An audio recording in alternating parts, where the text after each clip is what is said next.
کہ فلاں معاملے میں استخارہ کرے فلاں معاملے میں نہ کرے، بلکہ ہر معاملے جس میں انسان کو کشمکش ہو اور یہ فیصلہ کرنا مشکل ہو کہ میں کیا کروں، فلاں کام کروں یا نہ کروں، تو استخارے کی تعلیم دیتے ہیں۔ اور استخارے کی تعلیم فرماتے ہیں آگے کہ سورۃ من القرآن، یہ استخارے کی دعا ہمیں اس طرح سکھاتے تھے آپ جیسے قرآن کریم کی کوئی سورت سکھا رہے ہیں، جیسے قرآن کریم کی صورتیں یاد کرائی جاتی ہیں نماز کے لیے، اس طرح استخارے کی دعا بھی آپ اس طرح یاد کرایا کرتے تھے، اس طرح سکھایا کرتے تھے۔ کیوں؟ تاکہ جب کبھی ایسی ضرورت پیش آئے تو آدمی کو وہ دعا یاد ہو، اور یاد ہونے کی وجہ سے استخارہ کرنے میں کوئی دشواری نہ ہو۔ جن لوگوں کو دعا استخارہ یاد نہیں ہوتی وہ سوچتے تو رہتے ہیں کہ استخارہ کریں گے، لیکن استخارہ کرنے کے لیے کیونکہ دعا یاد نہیں تو کتاب چاہیے، کتاب کو دیکھ کر یاد کریں گے، استخارہ کرنا ہوگا۔ اب وہ کتاب کے انتظار میں بعض اوقات بات ٹل جاتی ہے اور نوبت نہیں آتی۔ رسول کریم صلی اللہ علیہ وسلم اپنے صحابہ کرام کو استخارے کی دعا یاد کرا دیتے تھے کہ جس طرح سورت قرآن کی یاد کرائی جاتی ہے اس طرح یہ بھی یاد کرو اللہ۔ اور پھر یہ فرماتے تھے کہ اذا ہم بالامر فلیرکع رکعتین، کہ جب کسی کام کے کرنے کا خیال آئے کہ یہ کام کروں تو 2 رکعتیں پڑھیں۔ استخارے کا طریقہ بتایا کہ 2 رکعتیں پڑھے، نیت صلاۃ استخارہ کی کرے کہ میں نیت استخارے کی نفل پڑھ رہا ہوں۔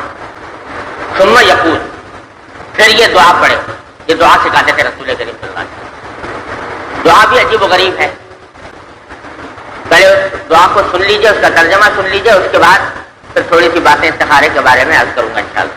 فَإِنَّكَ تَقْدِرُ وَلَا أَقْدِرُ، کیونکہ اللہ آپ قدرت رکھتے ہیں، میں قدرت نہیں رکھتا۔ کسی کام کو اچھا بنانے کی قدرت آپ کو ہے، مجھے نہیں۔ وَتَعْلَمُ وَلَا أَعْلَمُ، اور آپ جانتے ہیں، میں نہیں جانتا۔ حقیقت حال آپ کو پتا ہے، مجھے پتا نہیں ہے کہ یہ کام جو کرنے جا رہا ہوں یہ بہتر ہے یا نہیں، اس کا انجام صحیح ہوگا یا غلط ہوگا، یہ میرے علم میں نہیں۔ اور نہ اس بات کی قدرت ہے کہ اپنے اس کام کے انجام کو بہتر بنا سکوں۔ تو قدرت بھی آپ کو ہے، مجھے نہیں ہے، علم بھی آپ کو ہے، مجھے نہیں ہے۔ وَأَنْتَ عَلَّامُ الْغُیُوبِ، اور آپ غیب کو جاننے والے ہیں، میں غیب کو جاننے والا نہیں۔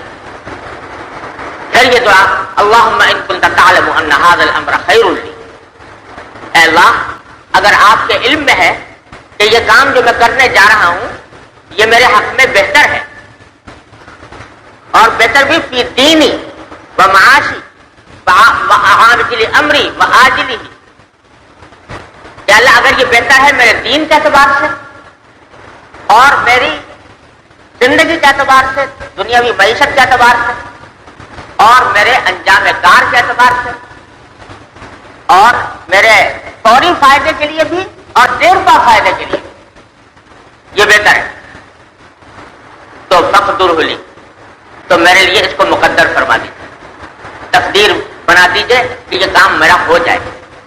ویسرہ لی، اور اس کو میرے لیے آسان بھی کر دیجیے۔ یعنی تقدیر میں تو آپ نے لکھ دیا کہ ایسا ہوگا تمہارا، لیکن ہوا تو صحیح، بڑی دشواری سے ہوا، بڑی مشقت سے ہوا، بڑی محنت سے ہوا، بڑی پریشانی اٹھا کر ہوا نہیں۔ اے اللہ مجھے مقدر بھی فرما دیجئے اور اس کو میرے لیے آسان بھی فرما دیجئے کہ اس کے جو اسباب ہیں وہ آسانی سے مہیا ہو جائے، دشواری پیش نہ آئے، پریشانی پیش نہ آئے، الجھن پیش نہ آئے۔ وبارک لی فی، اور جب ہو جائے یہ کام تو پھر اس میں برکت بھی ڈالیے۔ کیا کوئی انسان مانگ سکتا ہے جو رسول کریم صلی اللہ علیہ وسلم ایک ایک لفظ میں معانی کی کائنات ہے؟ برا ہے زمانہ کہ میرے دین کے اعتبار سے برا ہے، یا دنیا کے اعتبار سے برا ہے، یا انجام کے اعتبار سے برا ہے، یا فوری فائدہ کے اعتبار سے برا ہے، یا دیر پا فائدے کے اعتبار سے برا ہے۔ تو اگر ایسا ہے فصرف قرآن کی، تو اللہ اس کو مجھ سے ہٹا ہی دیجیے، اس کو مجھ سے ہٹا دیجیے، یعنی ایسے اسباب پیدا کر دیجیے کہ یہ کام ہو ہی نہ، ہزار بھی چاہوں تو بھی نہ ہو۔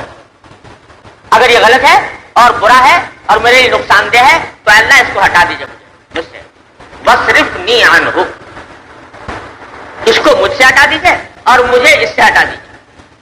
یعنی میرا دل اس پر سے اٹھا دیجئے کہ اب پھر میرا دل اس کی طرف مائل نہ رہے. چلو یہ برا تھا اس واسطے اٹھا دیا اور وہ کام نہ ہوا, دل بھی اس کی طرف سے ہٹ گیا. لیکن اب کیا ہو, وہ مقصد جس کے لیے کام کرنے جا رہا تھا وہ مقصد کیسے حاصل ہو؟ تو پھر دعا کرتی وقت الخیر حیث کان, اور اللہ اس کو تو ہٹا دیجیے اور جہاں بھی بھلائی میرے لیے مقدر ہے, جس کام میں بھلائی ہے وہ میرے لیے مقدر فرما دیجیے, وہ میرے لیے مقدر, اس کی جگہ وہ مقدر فرما دیجیے. اور پھر ثم ارضنی بھی, پھر اس پر مجھے راضی بھی کر دیجیے.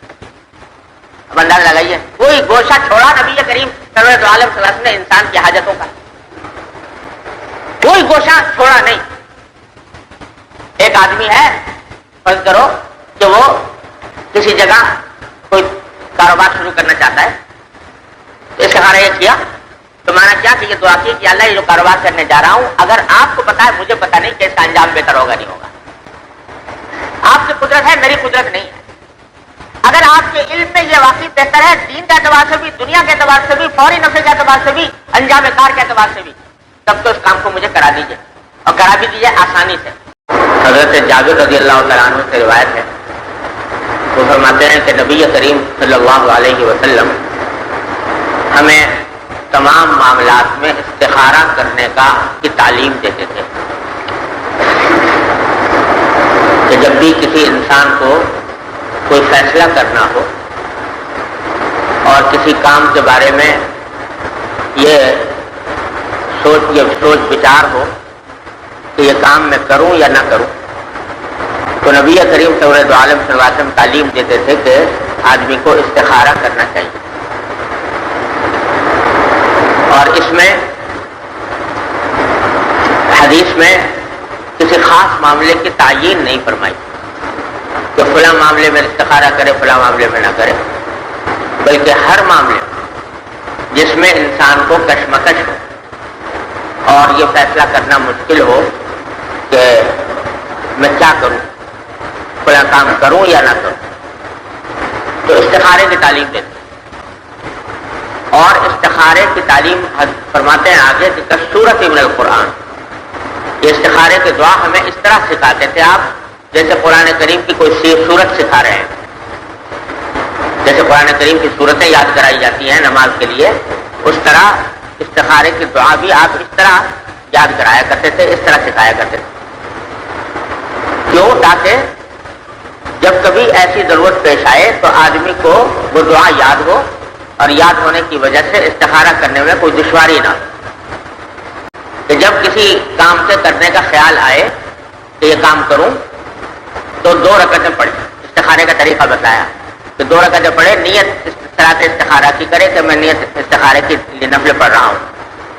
ثم یقول, پھر یہ دعا پڑھے. یہ دعا سکھاتے تھے رسول کریم صلی اللہ علیہ وسلم. دعا بھی عجیب و غریب ہے.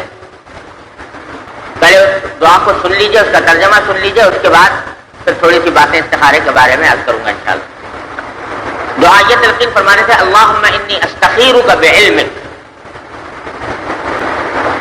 دعا یہ فرمانے سے کہ اے اللہ میں آپ سے آپ کے علم کے ذریعے خیر کی طلب کرتا ہوں, خیر کا طلبگار ہوں, کہ جو اچھائی ہو بھلائی ہو اس کا طلبگار ہوں, بھلائی کا طلبگار ہوں آپ کے علم کے ذریعے. وَأَسْتَقْدِرُكَ بِقُدْرَتِكَ, اور آپ کی جو عظیم قدرت ہے اس کے ذریعے میں اچھائی پر قدرت مانگتا ہوں کہ اللہ مجھے اچھے کام کرنے کی قدرت ہو جائے. یہ آپ کی عظیم قدرت کے واسطے سے یہ بات مانگتا ہوں. وَأَسْأَلُكَ مِن فَضْلِكَ الْعَظِيمِ, اور آپ کے عظیم فضل کا میں طلبگار ہوں. فَإِنَّكَ تَقْدِرُ وَلَا أَقْدِرُ, کیونکہ اللہ آپ قدرت رکھتے ہیں, میں قدرت نہیں رکھتا. کسی کام کو اچھا بنانے کی قدرت آپ کو ہے, مجھے نہیں. وَتَعْلَمُ وَلَا أَعْلَمُ, اور آپ جانتے ہیں میں نہیں جانتا. حقیقت حال آپ کو پتا ہے, مجھے پتا نہیں ہے کہ یہ کام جو کرنے جا رہا ہوں یہ بہتر ہے یا نہیں, اس کا انجام صحیح ہوگا یا غلط ہوگا, یہ میرے علم میں نہیں. اور نہ اس بات کی قدرت ہے کہ اپنے اس کام کے انجام کو بہتر بنا سکوں. تو قدرت بھی آپ کو ہے مجھے نہیں ہے، علم بھی آپ کو ہے مجھے نہیں ہے، وَأَنْتَ عَلَّامُ الْغُیُوبِ، اور آپ غیب کو جاننے والے ہیں، میں غیب کو جاننے والا نہیں ہوں۔